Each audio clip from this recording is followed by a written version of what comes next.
The last 1 hour ఎప్పుడు సరే అందరూ ప్రభాస్ గారు వచ్చిన తర్వాత సినిమా మారిందంటున్నారు.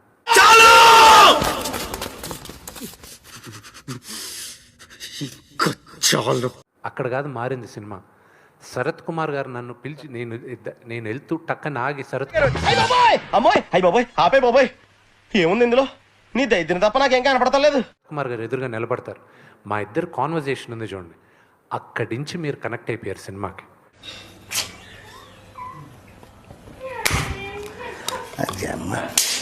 నువ్వు మనిషి పశువాలా? సి నేను బాగా చేశానని మీరు అందరూ అంటున్నారు. I'm getting lot of praise. కొబ్బరి చిప్పకి కోతి దొరికినట్టు చేస్తాడు మందు చూడంగానే. కోతికి కొబ్బరి చిప్ప ఇన్ని 20 సంవత్సరాల తర్వాత 21 సంవత్సరాల తర్వాత మధ్యలో డి చాలా బాగా చేశానన్నారు అందరూ. Everybody loved me an the character. But honestly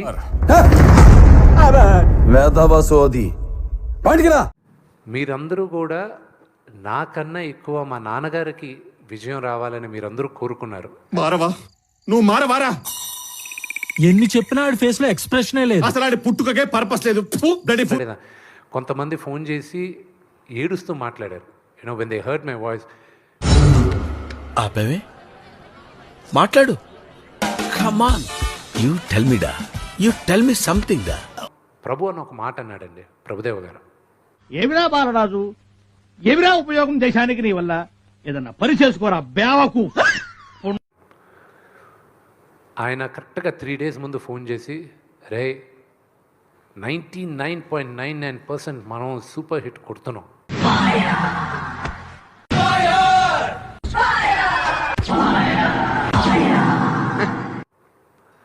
కానీ ఆ 0.1% దేవుడు కుదిలే. వాడు దరిద్ర దేవత మంచి స్నేహితులు, అతనిని బాగుపరచుట బహుదుర్లభము. తీరిక పశ్చాత్తాపడటం ఎందుకు? ఫాదర్ అంటే అంత గ్రాటిట్యూడ్ అంటే మిమ్మల్ని బోల్డ్ అంత డబ్బు తగలబెట్టి మిమ్మల్ని హీరోలు చేసినందుక? ఎందుకు ఫాదర్ అంటే అంత గ్రాటిట్యూడ్ అంటే మిమ్మల్ని బోల్డ్ అంత డబ్బు తగలబెట్టి మిమ్మల్ని హీరోలు చేసినందుక?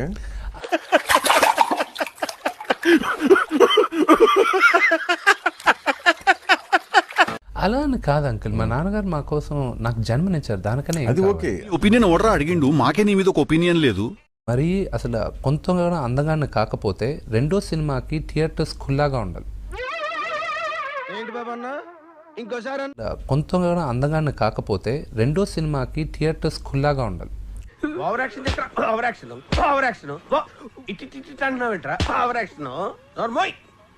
నోజ్ ఈజ్ ఈవెన్ యంగర్, నాకన్నా 3 సంవత్సరాలు చిన్న. సో మాకు we have a long life ahead and మాకు వీ విల్ విన్. మేము నంబర్ 1 పొజిషన్కి వస్తాం. మాకు ఏజ్ ఉందని మాకు తెలుసు. బట్ మా మెయిన్ ఏమంటే మా ఫాదర్ మదర్ హ్యాపీగా ఉండాలి. అండ్ మా ఐ థింక్ మా సక్సెస్ రెగ్యులర్. మేము పర్ఫెక్ట్ కాదు అంకుల్, మేము తప్పులు చేసి మామూలుగా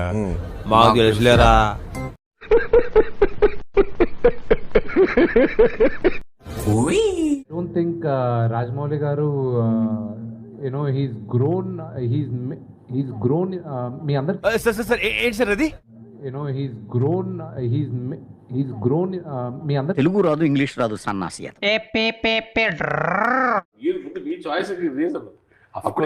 బెటర్ అన్ని విధాలు. లేదు నా అంత అందగాడు ఎవరు దొరకరని వాళ్ళు నన్ను బొట్టలు వేసుకున్నారు. సార్ ఏంటి సార్ అది? బెటర్ అన్ని విధాలు. లేదు నా అంత అందగాడు ఎవరు దొరకరని వాళ్ళు నన్ను బొట్టలు వేసుకున్నారు. ఎందుకు పుడతారో కూడా తెలియదండి మనుషులు. కొంతమంది బేసిక్ సెన్స్ ఉండదు మనుషుల దగ్గర. చూస్తున్నారు. అవును, దాని తర్వాత ఉంటుంది. చూసిన తర్వాత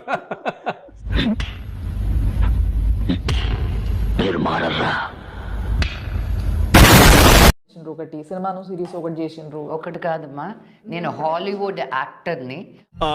ఎందుకైనా మంచిది నేను నమ్మలం. నేను ఒకసారి ఫోన్ చేసి కనుక్కుంటా.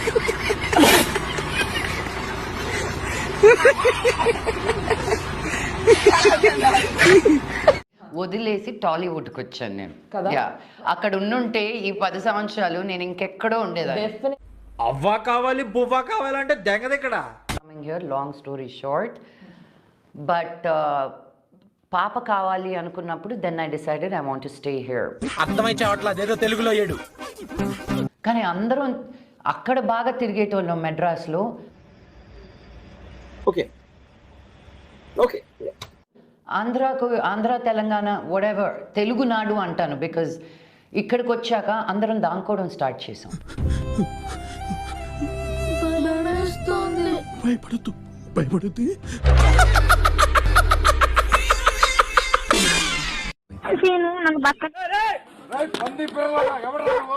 రే పంది పిల్లలోడా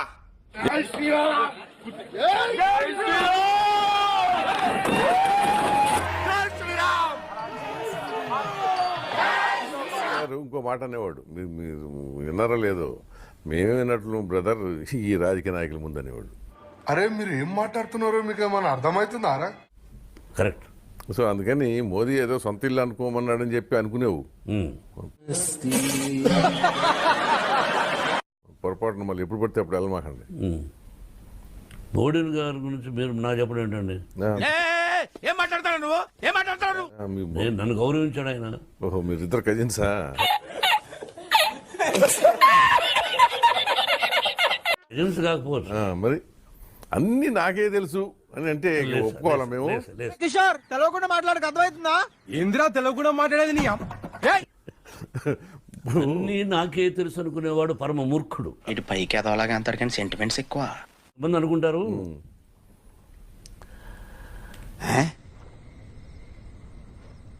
చిన్న దీపం ఏం చేస్తుంది అనుకుంటారు. రే నువ్వు బాగా డెవలప్ అయ్యావురా. మామూలుగా దెబ్బతినలేదు, మా పరిస్థితి చాలా దారుణంగా ఉంది. పొట్టగడవడం కష్టంగా ఉందా?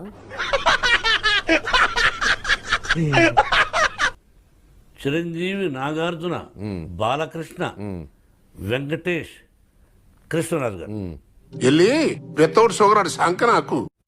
చంద్రబాబు ఎన్నోసార్లు వచ్చారు. రాజశేఖర్ గారు ఆ టైంలో పోకపోతే ఆయన వచ్చున్నాడు ఆ సంవత్సరం. అరే నీ అబ్బా సరే ఇలాగ అందరూ వచ్చారు. అవును, అతిరథ మహారాజులు వచ్చారు. దున్నపోతులా పెరిగావు, అడ్డగాడిదలా బలిసావు.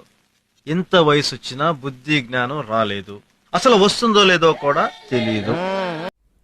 ఒక ఈ కళాకారులందరినీ పిలిచి ఒక శాలువా కప్పి ఒక పత్రం ఒకటి ఇస్తున్నా. మా మమ్మీ డాడీ బ్లెస్సింగ్సే లేకపోతే నేను ఇంత వాడిని అయ్యేవాడిని కాదు. నాన్నగారి పేరు మీదుగా అది కూడా తప్పు పట్టారు.